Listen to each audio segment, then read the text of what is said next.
நன்மையும் கிருபையும் நிறைந்த இயேசுவை பற்றி சொல்வதில் நான் மிகுந்த மகிழ்ச்சி அடைகின்றேன். என் வீட்டில் எங்கும் அவன் உண்மை உள்ளவன். என்னாமும் 12ஆம் அதிகாரம் 7வது வசனம்.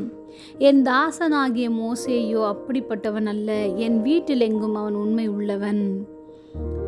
இன்று சகோதர சகோதரிகள் நமக்கு விரோதமாக பேசும்போது நாம் கோபப்படாமல் அவர்களுக்கு மறு உத்தரவு எதுவும் சொல்லாமல் இருக்கின்றோமா?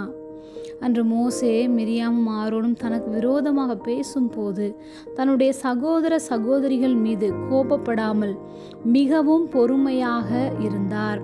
ஆனால் கர்த்தர் தம்முடைய தாசனாகிய மோசேக்கு விரோதமாக அவர்கள் பேசுகிறதை கேட்டு அவர் சும்மா இருக்கவில்லை.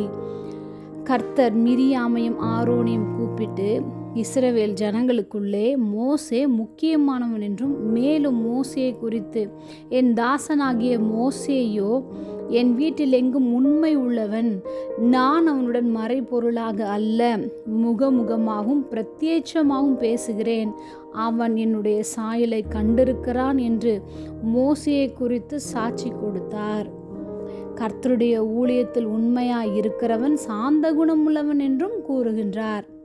இன்று நாம் மோசே போன்று சாந்த குணம் உள்ளவர்களாக தேவனுடைய வீட்டில் எங்கும் உண்மை உள்ளவர்களாக வாழ பிரயாசப்படுவோம்.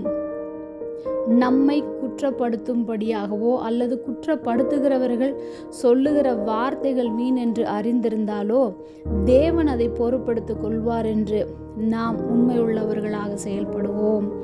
ஜெபம். அன்பின் பரம தகப்பனே, எப்பொழுதும் எங்களோடு கூட இருக்கிறவராகவே இருக்கிறவரே, உம்முடைய வீட்டில் எங்கும் உண்மை உள்ளவர்களாக வாழ நீர் உதவி செய்வீராக.